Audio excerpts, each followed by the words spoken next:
Welcome to the deep dive, where we try to challenge common perceptions and really get to the core of what matters. Have you ever stopped to think, what if that whole idea of the lone pioneer, the person starting something big, especially in mission or a new venture, what if that's not just romantic, but actually kind of misleading, maybe even dangerous? What if the real success, the long-term impact of your work, had less to do with your own personal gifts and way more to do with the strength of your support system?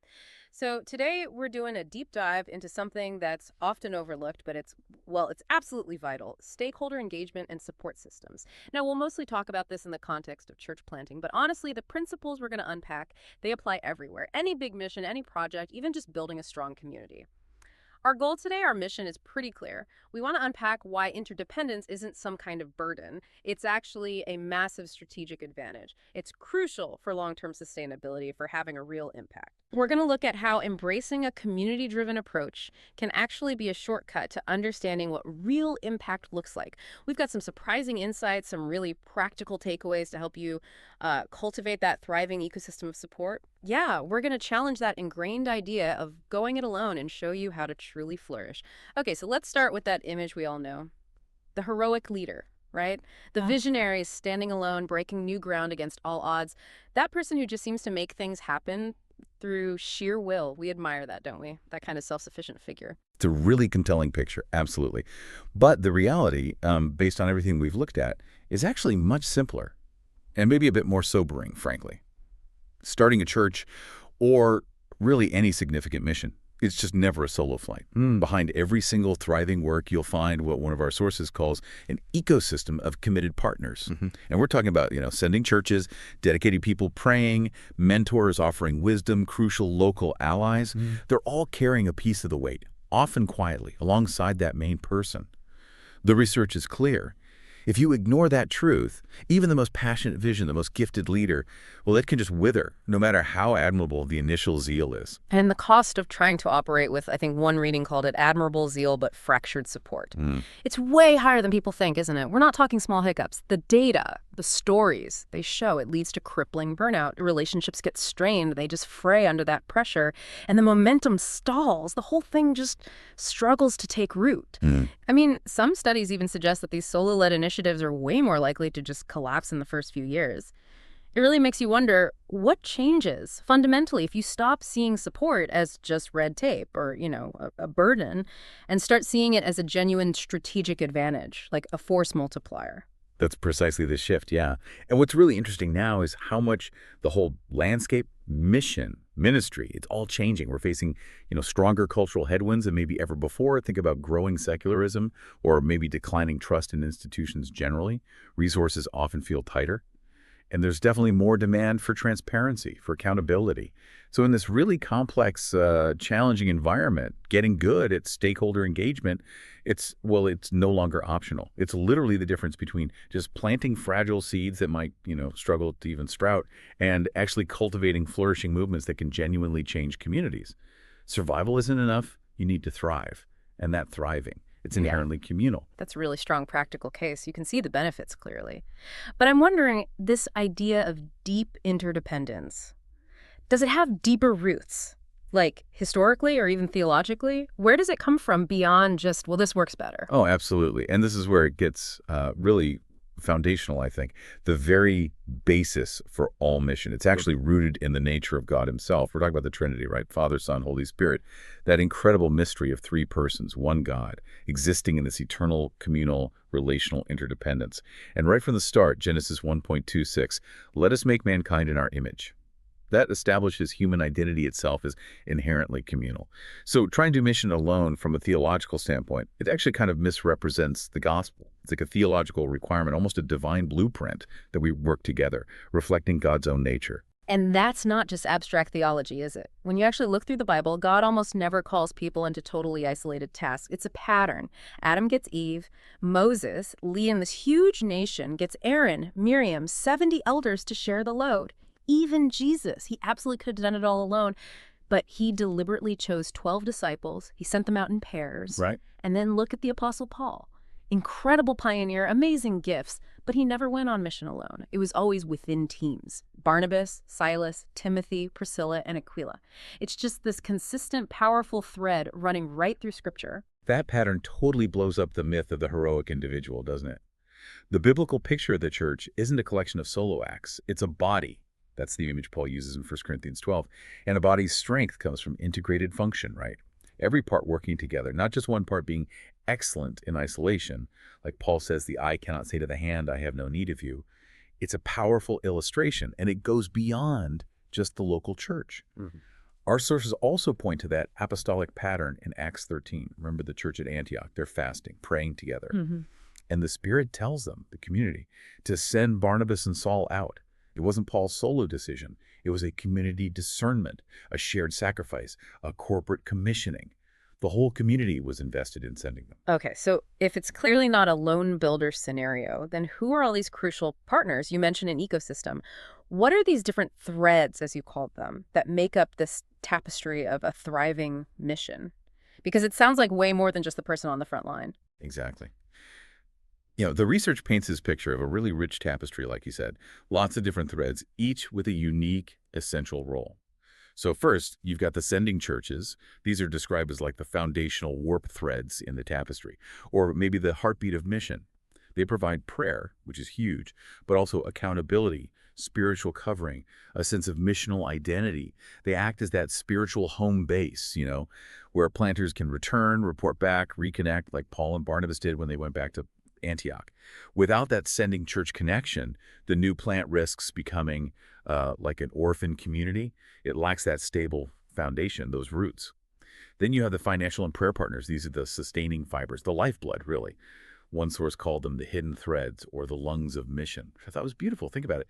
Paul didn't see the gifts from Philippi as just charity. He called it partnership in the gospel.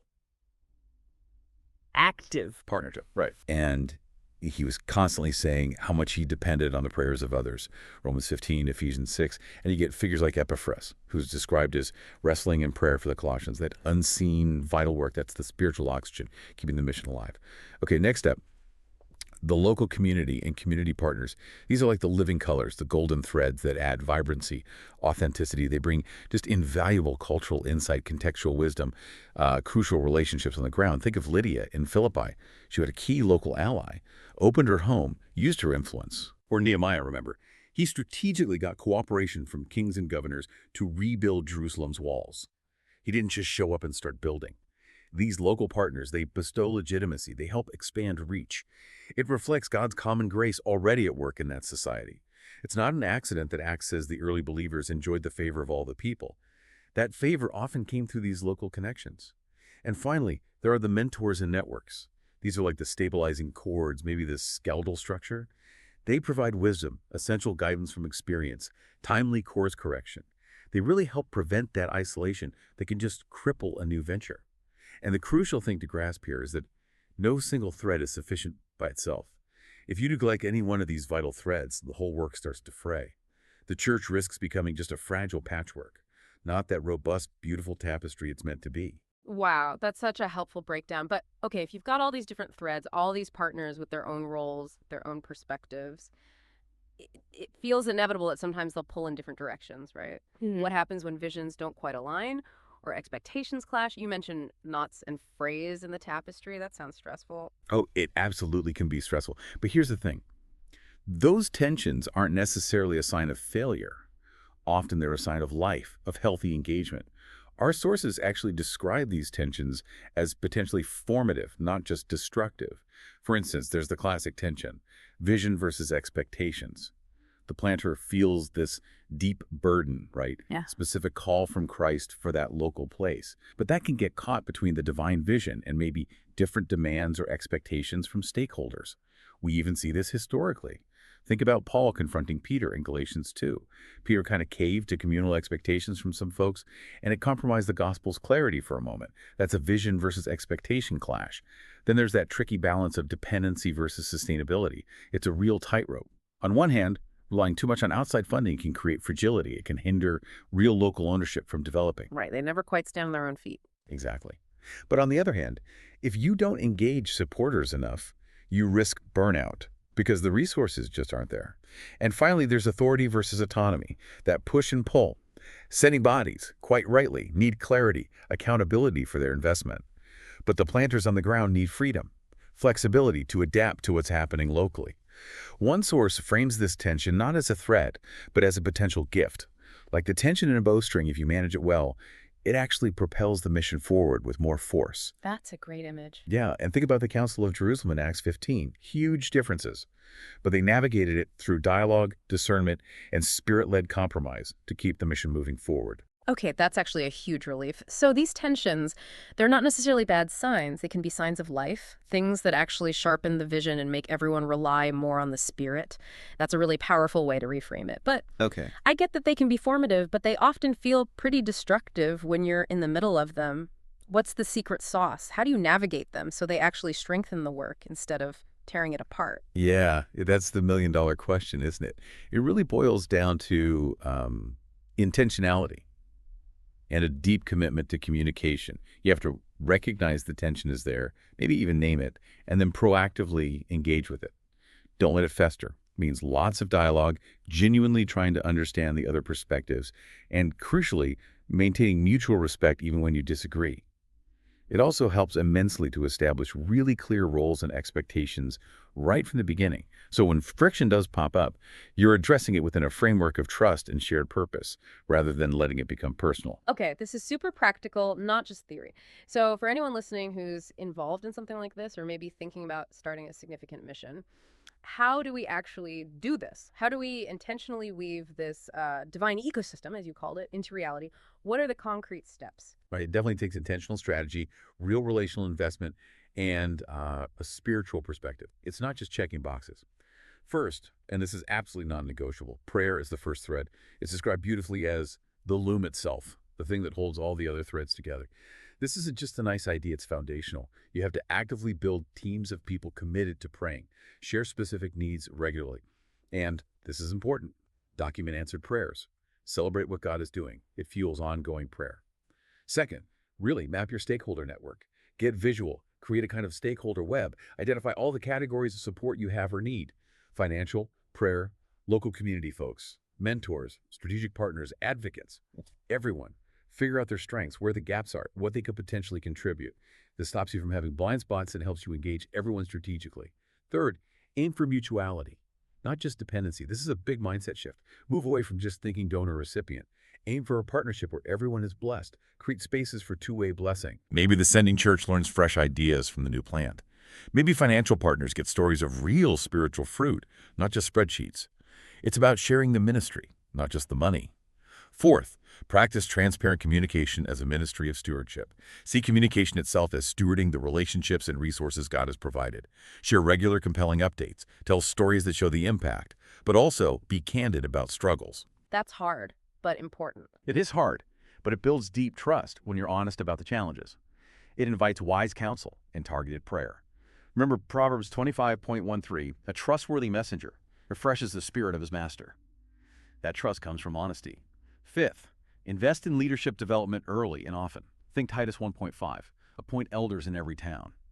This means you have to identify and empower local leaders right from the start. Multiply leaders early and often.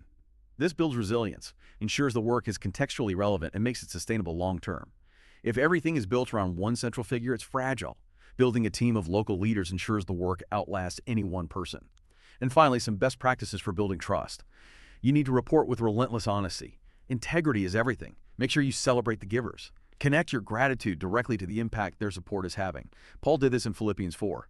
Don't just tell people what's happening. Show, don't just tell. Use compelling stories, powerful photos, maybe even short video clips. Make it real. And absolutely practice non-negotiable financial transparency. Have clear systems, accountable oversight. This builds lasting confidence and deepens the partnership immensely. Those are incredibly practical, actionable steps. It's so clear this isn't just about, having good intentions. It really takes intentional strategy, relational investment, and spiritual vision. It's about transforming people who might just be donors into discipleship partners and people praying from afar into genuine spiritual air cover. That's not just management talk. That really is ministry itself. So when we see a church plant or really any mission, woven together like this rich tapestry of different stakeholders, it really does transform. It goes from being maybe a fragile endeavor into a resilient movement, Yeah. something capable of weathering storms, Mm. seizing opportunities, and reflecting God's glory in a much fuller way. It's not just about human cleverness, is it?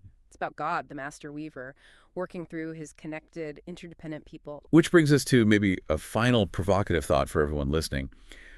What if the truest, most compelling reflection of the gospel in church planting, or any significant kingdom work really, isn't just the sermons preached or the services offered, but the deep, Christ-centered partnerships that are cultivated? If that were really true, how might that change everything you're doing or thinking about doing today? That is a powerful question to end on. Something for all of us to really sit with. We'd encourage you, our listener, to think about your own role in all this.